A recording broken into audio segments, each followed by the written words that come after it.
Hello everyone. Today I will take a look at a very important subject, अर्थव्यवस्था, economics, अर्थशास्त्र। और economics समझना थोड़ा सा कठिन है। अगर आपने इकोनॉमिक्स नहीं पढ़ा है तो चांसेस ये हैं कि मैं तो ये कहूँगा, अगर आपने पहले इकोनॉमिक्स नहीं पढ़ा है तो आप सिर्फ क्वेश्चंस अटेम्प्ट कीजिए और जो पुराने पेपरों में क्वेश्चन आए हैं सिर्फ उन्हीं को अटेम्प्ट कीजिए, क्योंकि समय बहुत कम है और ऐसे समय में इकोनॉमिक्स बिल्कुल ज़ीरो से स्टार्ट करना बहुत ही डिफ़िकल्ट है। ये काफ़ी डिफ़िकल्ट सब्जेक्ट है। इसके बहुत सारे हिस्से हैं, जैसे माइक्रो इकोनॉमिक्स, मैक्रो इकोनॉमिक्स, और इसमें बहुत सारी चीज़ें हैं। और सवाल इसमें इतने ज़्यादा डिफ्यूज्ड रहते हैं कि ये पता कर पाना बहुत मुश्किल है कि कहाँ से क्या पूछा जाएगा। और दूसरी बात, इकोनॉमिक्स और ज्योग्राफी, इकोनॉमिक्स और कुछ पार्ट बाकी जो जनरल जीके है उससे भी मिक्स हो जाता है। तो इसीलिए जैसे फॉर एग्जांपल अगर आपसे पूछा गया कि मान लीजिए भारत में चाय सबसे ज़्यादा किस राज्य में होती है, या भारत में कॉफ़ी सबसे ज़्यादा किस राज्य में होती है, तो इस तरह का क्वेश्चन वैसे तो हम ज्योग्राफी में एक्सपेक्ट करेंगे, लेकिन इकोनॉमिक्स में भी पूछे जाते हैं। इसी तरह बहुत सारे क्वेश्चन हैं जो पॉलिटी से इकोनॉमिक्स में ट्रांसफर हो जाते हैं, क्योंकि इकोनॉमी और पॉलिटी आपस में इंटरलिंक्ड है। तो जैसे कोई 5 ईयर प्लान के क्वेश्चन बहुत ज़्यादा आते हैं, डायरेक्ट इनडायरेक्ट टैक्सेस के ऊपर बहुत ज़्यादा आते हैं। तो मैंने इस वीडियो में कुछ ऐसे क्वेश्चन जिनकी प्रोबेबिलिटी ज़्यादा है वो इंक्लूड किए हैं। अगर आप चाहते हैं कि मैं इसका पार्ट 2, 3 और 4 एट्सेट्रा और भी बनाऊं तो कमेंट्स में आपको ज़रूर लिखना है। अगर आपके सिग्निफिकेंट नंबर ऑफ कमेंट्स होंगे, रिक्वेस्ट होंगे, तो ही मैं आगे पार्ट बनाऊंगा। और स्टार्ट करते हैं। सबसे पहले देखते हैं लीजे फेयर पॉलिसी क्या होती है। लीजे फेयर, देखिए ये एक फ्रांस की भाषा है जो फ्रेंच, उसका शब्द है लीजे फेयर। लीजे फेयर का मतलब है, आप इसको थोड़ा ध्यान से सुनिए। लीजे फेयर होता है जब इकोनॉमी के अंदर, इकोनॉमिक अफेयर्स के अंदर सरकार इंटरफेयर नहीं करती। लीजे फेयर का मतलब है फ्री मार्केट, यानी कि सब सब कंपनीज को एक ऐसा प्लेटफॉर्म देना जहां पे वो ओपन ट्रेड कर सकें। और ये इंडस्ट्रीज को प्रमोट करने के लिए लीजे फेयर पॉलिसी अपनाई जाती है। इसके अंदर सरकार का दखल बहुत ही कम होता है, क्योंकि अगर जितना ज़्यादा सरकार का दखल होगा, इंडस्ट्रीज उतना ही दूर भागती हैं एक दूसरे से। और रेड टेप, यानी ज़रूरत से ज़्यादा कानून और ऑफिशियल फॉर्मेलिटीज़ की वजह से इंडस्ट्रीज पैसा इन्वेस्ट नहीं करती हैं। इसीलिए इंडस्ट्रीज को प्रमोट करने के लिए हम यूज़ करते हैं लीजे फेयर। तो यानी कि policy of interference by the government, non interference, मतलब सरकार इकोनॉमिक अफेयर्स में इंटरफेयर नहीं करेगी, इसको बोलते हैं लीजे फेयर। थर्ड वर्ल्ड कंट्रीज किसे बोलते हैं? देखिए, थर्ड वर्ल्ड कंट्री बोलते हैं जो कि विकासशील देश हैं, जहां जो विकसित नहीं हुए हैं, यानी डेवलपिंग कंट्रीज को बोला जाता है थर्ड वर्ल्ड कंट्री। जैसे इंडिया, इंडिया भी एक थर्ड वर्ल्ड कंट्री ही कहा जाएगा, क्योंकि अभी भी हम विकासशील हैं। लेकिन जो विकसित देश हैं जैसे डेनमार्क, स्वीडन, नॉर्वे, अमेरिका, वो थर्ड वर्ल्ड कंट्रीज में नहीं आएंगे। इंडस्ट्रियल रेवोल्यूशन, आप जानते हैं इंडस्ट्रियल क्रांति हुई थी। पहले सारी चीज़ें हाथ से बनाई जाती थी, उसके बाद अर्ली 1900s में एक ऐसा दौर आया जब सारी चीज़ें इंडस्ट्री से बनाई जाने लगी, उसको बोलते हैं इंडस्ट्रियल रेवोल्यूशन। तो इंडस्ट्रियल रेवोल्यूशन ये टर्म किसने दिया था? सबसे पहले उसको इंडस्ट्रियल रेवोल्यूशन किसने कहा? तो उस ये कहा था आर्नोल्ड टॉयनबी ने। ये नाम आपको याद रखना है, आर्नोल्ड टॉयनबी। गोल्ड रेट्स कौन से शहर में डिसाइड होते हैं? गोल्ड रेट्स, गोल्ड के बारे में एक चीज़ बता दूं, अभी हमने एक रिसेंटली गोल्ड मॉनेटरी पॉलिसी भी अपनाई है, इस पे मैं एक अलग वीडियो भी बनाऊंगा। और गोल्ड रेट्स जो हैं ये हमेशा लंदन में डिसाइड होते हैं, in the city of London. Bharat सबसे ज़्यादा, भारत के पास सबसे ज़्यादा गोल्ड के रिजर्व्स हैं, और भारत गोल्ड में इन्वेस्ट भी सबसे ज़्यादा करता है। Now, a tax that takes away a higher proportion of one's income as the income rises is termed as। देखिए इसका मतलब क्या है? इसका मतलब ये है, जैसे जैसे आपकी इनकम बढ़ेगी, मान लीजिए आप 50,000 कमा रहे हैं, अगले साल आप 1 लाख कमा रहे हैं, वैसे वैसे आपका टैक्स भी बढ़ेगा। इस तरह के टैक्स को क्या बोलते हैं? जिसमें जैसे जैसे आपकी इनकम बढ़ती है वैसे वैसे ही आपका टैक्स बढ़ता है, इसको बोलते हैं प्रोग्रेसिव टैक्स। प्रोग्रेसिव टैक्स, तो भारत में भी प्रोग्रेसिव टैक्स देखने को मिलता है। जैसे जैसे आपकी इनकम बढ़ती है वैसे वैसे जो टैक्स आपको देना पड़ता है वो ज्यादा हो जाता है। पहला फाइनेंस मिनिस्टर कौन था भारत का जिसने बजट प्रेजेंट किया था? बजट, आप जानते हैं बजट प्रेजेंट किया जाता है या तो फरवरी के अंत में या मार्च के शुरू में। फरवरी मार्च के महीने में जब बजट सेशन चल रहा होता है पार्लियामेंट का। और सबसे पहला वित्त मंत्री, फाइनेंस मिनिस्टर जिसने बजट प्रेजेंट किया था वो था आर के शनमुखम शेट्टी। आर के शनमुखम शेट्टी। इनविजिबल एक्सपोर्ट किसे बोलते हैं? इनविजिबल यानी इनविजिबल मतलब जो दिखाई ना दे। इनविजिबल एक्सपोर्ट, और एक्सपोर्ट मतलब होता है निर्यात करना। जब हम अपने देश से कुछ बाहर बेचते हैं उसको बोलते हैं एक्सपोर्ट। तो इनविजिबल एक्सपोर्ट बोलते हैं जब हम सेवाओं का निर्यात करते हैं, सेवाओं का यानी सर्विसेज का। देखिए अगर मैं कोई बाहर गुड्स बेचूंगा तो वो तो विजिबल है, सीधी सी बात है, गुड्स मतलब कोई भी ऑब्जेक्ट्स या थिंग्स। लेकिन अगर सेवाएं मैं निर्यात करूंगा तो वो इनविजिबल है, तो इसको बोलते हैं इनविजिबल एक्सपोर्ट। इन्फ्लेशन का मतलब क्या होता है? देखिए इन्फ्लेशन का मतलब होता है, मान लीजिए मेरे पास 100 रुपए हैं और 100 रुपए में मैं 100 ग्राम दाल खरीद रहा हूं। ठीक है, 100 रुपए में 100 ग्राम दाल खरीद रहा हूं। अगले साल मुझे 100 रुपए में महंगाई बढ़ जाएगी तो क्या 100 ग्राम दाल मिलेगी? नहीं मिलेगी, तो मुझे मिलेगी सिर्फ 80 ग्राम दाल।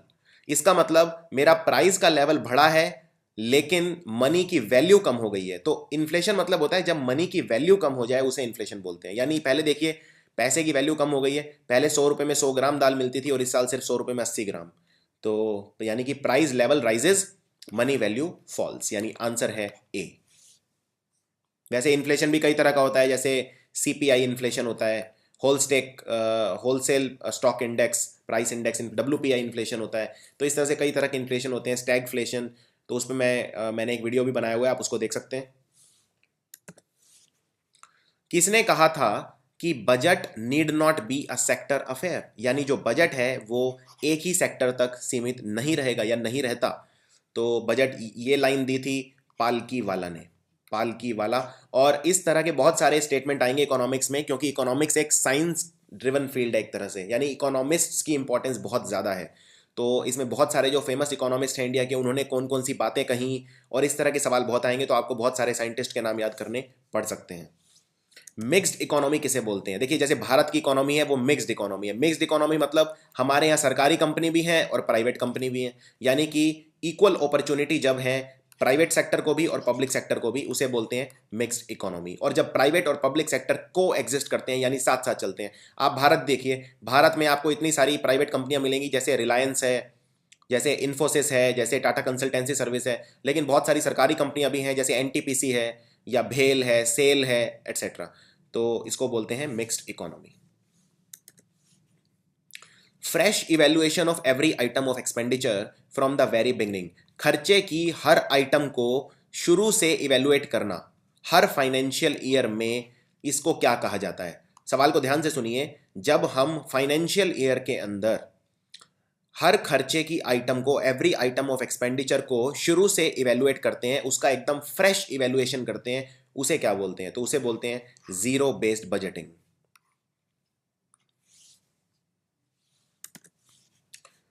Now ad valorem duty is a tax on the basis of.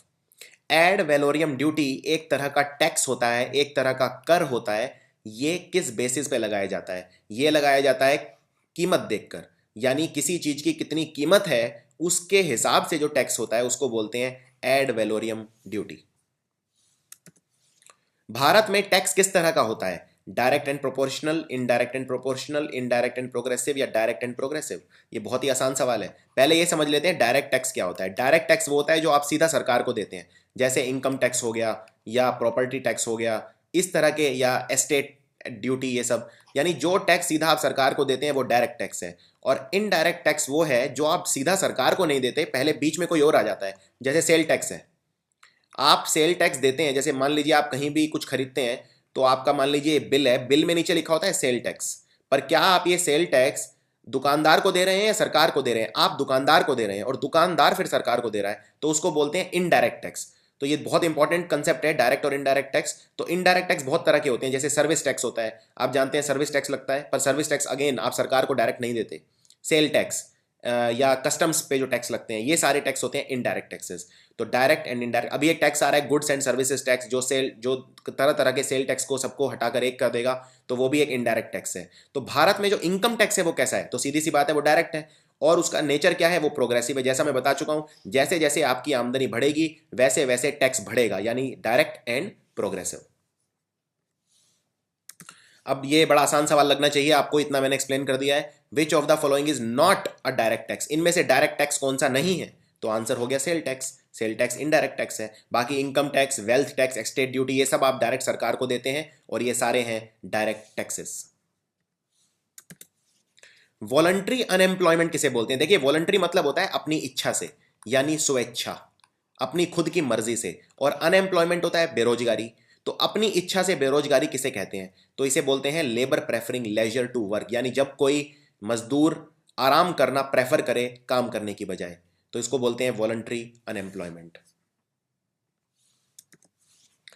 Now national income in India, यानी राष्ट्रीय आय, नेशनल इनकम यानी राष्ट्रीय आय, उसके आंकड़े कौन तैयार करता है कि हमारी राष्ट्रीय आय कितनी होगी? मिनिस्ट्री ऑफ फाइनेंस करती है, Reserve Bank of India RBI, या सेंट्रल स्टैटिस्टिकल ऑर्गेनाइजेशन, या प्लानिंग कमीशन? तो इसका आंसर है Central Statistical Organisation, CSO. CSO तैयार करता है हमारे नेशनल इनकम के एस्टिमेट्स।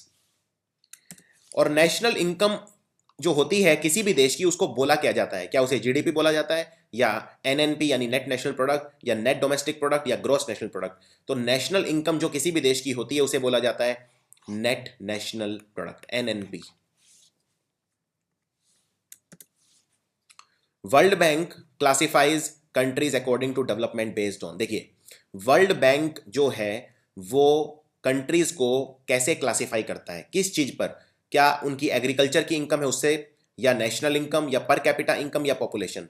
तो ये बड़ा साधारण सवाल है। वर्ल्ड बैंक हमेशा देखता है per capita income. Per capita मतलब एक आदमी उसकी एवरेज आय कितनी है। फॉर एग्जांपल अगर मैं बोलता हूं भारत का सबसे जो अमीर राज्य है वो है पंजाब। पंजाब में लगभग अगर मैं बोलूं कि एक आदमी की आय 3400 रुपये है एक महीने में, तो ये उसकी पर कैपिटा मंथली इनकम है, यानी एवरेज इनकम है 3400। ये मैं असली में ये नहीं है, मैं आपको एक समझाने के लिए बता रहा हूँ ये।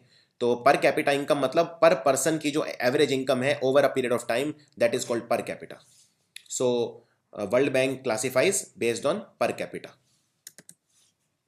तो लीजे फेयर पे ये दोबारा एक क्वेश्चन आ गया है, लीजे फेयर किस चीज से एसोसिएटेड है? लीजे फेयर मैं आपको बता चुका हूं, इसी वीडियो का क्वेश्चन नंबर 1 देखिए जिसमें मैंने लीजे फेयर को एक्सप्लेन किया है। लीजे फेयर मतलब जब इकोनॉमिक अफेयर्स के अंदर, इंडस्ट्रीज के अंदर सरकार इंटरफेयर नहीं करती, फ्री मार्केट, ओपन मार्केट, इसको बोलते हैं लीजे फेयर। तो लीजे फेयर होता है इंडस्ट्रियल स्टेट के लिए, इंडस्ट्रीज को फायदा पहुंचाने के लिए। इकोनॉमिक प्लानिंग का मतलब क्या होता है? इकोनॉमिक प्लानिंग क्या होती है? इकोनॉमिक प्लानिंग होती है जब आप अपने रिसोर्सेज, एक कंट्रीज में जितने भी रिसोर्सेज हैं उनको एलोकेट करते हो कि ये रिसोर्सेज इस चीज में यूज होंगे या इनका इस तरह से इस्तेमाल किया जाएगा, यानी एलोकेशन ऑफ रिसोर्सेज को बोलते हैं इकोनॉमिक प्लानिंग। अगला सवाल देखते हैं, बहुत इंपॉर्टेंट सवाल है। कौन से 5 ईयर प्लान, 5 ईयर प्लान आप जानते हैं नेशनल डेवलपमेंट काउंसिल के उसमें आता है, और 5 ईयर प्लान जब बनता है तो उसमें हम एक चीज अपना एम रख देते हैं कि हम अगले 5 साल में इस चीज पर फोकस करेंगे। और सवाल यह है कि कौन से 5 ईयर प्लान में पहले, दूसरे, तीसरे या चौथे हमने नेगेटिव एग्रीकल्चर प्रोडक्शन किया, नेगेटिव ग्रोथ, यानी जो हमारी कृषि में जो प्रोडक्शन हुआ, जितना भी हमने उत्पादन किया उसमें नेगेटिव ग्रोथ हुआ, यानी वो पीछे चला गया, ग्रोथ नेगेटिव में पहुंच गई। तो कौन सा 5 ईयर प्लान था? तो ये था थर्ड 5 ईयर प्लान में agriculture production went in registered a negative growth. इनमें से कौन सा एक डायरेक्ट टैक्स है? अगेन देखिए आप डायरेक्ट और इनडायरेक्ट टैक्स पे कितने सारे सवाल आ रहे हैं। Excise duty, sales tax, income tax या वैट? तो आप ये बहुत ही आसान हो गया, इनकम टैक्स एक डायरेक्ट टैक्स है, ये आप सीधा सरकार को देते हैं। नाउ सेकंड 5 ईयर प्लान में हमने किस चीज को अपना प्रायोरिटी बनाया कि हम इस चीज पर सबसे ज्यादा ध्यान देंगे? कृषि पर, सेल्फ रिलायंस, आत्मनिर्भर होने पर, गरीबी हटाने पर, या इंडस्ट्रीज पर? तो सेकंड 5 ईयर प्लान में हमारी प्रायोरिटी थी इंडस्ट्रीज। कौन सा 5 ईयर प्लान ऐसा है जो पूरा होने से पहले ही हमने टर्मिनेट कर दिया, यानी कैंसिल कर दिया, यानी उसे बंद कर दिया? कौन सा एकमात्र ऐसा 5 ईयर प्लान था? तो वो था पांचवा, यानी फिफ्थ 5 ईयर प्लान। ये पूरा होने से पहले ही हमने टर्मिनेट कर दिया। फादर ऑफ इकोनॉमिक्स किसे बोला जाता है? महान economist Adam Smith. Adam Smith को बोला जाता है इकोनॉमिक्स के पिता यानी जनक।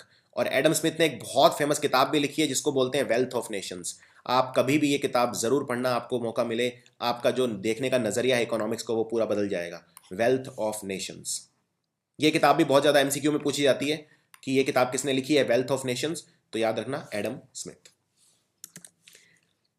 5 ईयर प्लान जो होते हैं इनका कंसेप्ट भारत में कौन लेके आया? लाल बहादुर शास्त्री, जवाहरलाल नेहरू, लॉर्ड माउंटबेटन या इंदिरा गांधी? तो पंचशील 5 ईयर प्लान्स का जो कंसेप्ट है ये लाए जवाहरलाल नेहरू।